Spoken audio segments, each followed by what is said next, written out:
Rema hari ini, Kolose 1 ayat 15.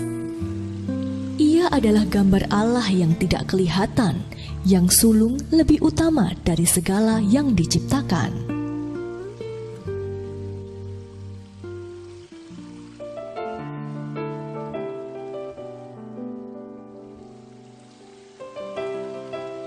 Bacalah soal nomor 1 sampai dengan 200 sampai selesai.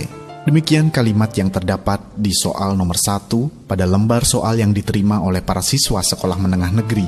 Namun bukannya membaca soal nomor 1 sampai dengan 200 sampai selesai, kebanyakan siswa langsung menjawab soal nomor 2, 3, 4, dan seterusnya. Yang pertanyaannya cukup mudah untuk dijawab.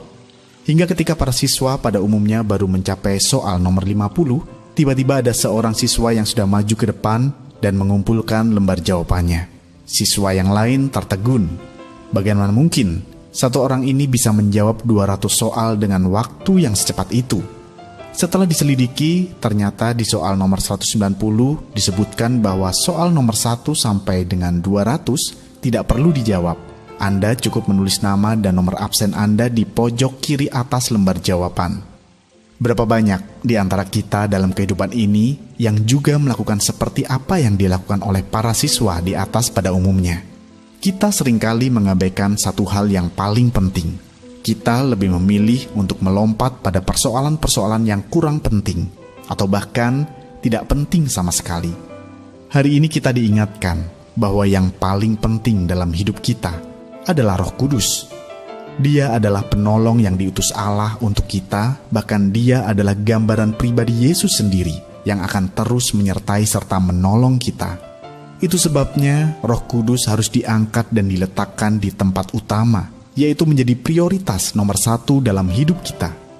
Ketika kita menempatkan Roh Kudus sebagai yang utama dalam hidup kita, maka dia akan menata setiap bagian hidup kita dengan sangat indah dan sempurna. Marilah kita buat awal tahun 2021 ini sebagai titik awal kita untuk menjadikan Roh Kudus sebagai prioritas utama dalam hidup kita, dan biarlah tahun Roh Kudus benar-benar dinyatakan dalam hidup kita. Sejauh apa Anda mengandalkan dan mengutamakan Roh Kudus dalam setiap langkah hidupmu? Hal apa yang terkadang membuatmu lebih mengandalkan dan mendahulukan kekuatan dan pemikiranmu sendiri dibandingkan dengan petunjuk Roh Kudus? Hari ini, langkah seperti apakah yang akan Anda lakukan untuk mengutamakan Roh Kudus lebih dari segalanya dalam seluruh aspek kehidupanmu?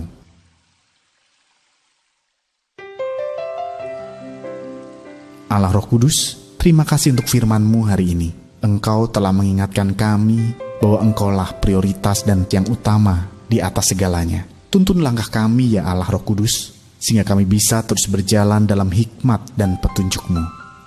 Terima kasih Tuhan, di dalam nama Tuhan Yesus kami berdoa. Amin. Roh Kudus harus diangkat dan diletakkan di tempat utama, yaitu menjadi prioritas nomor 1 dalam hidup kita.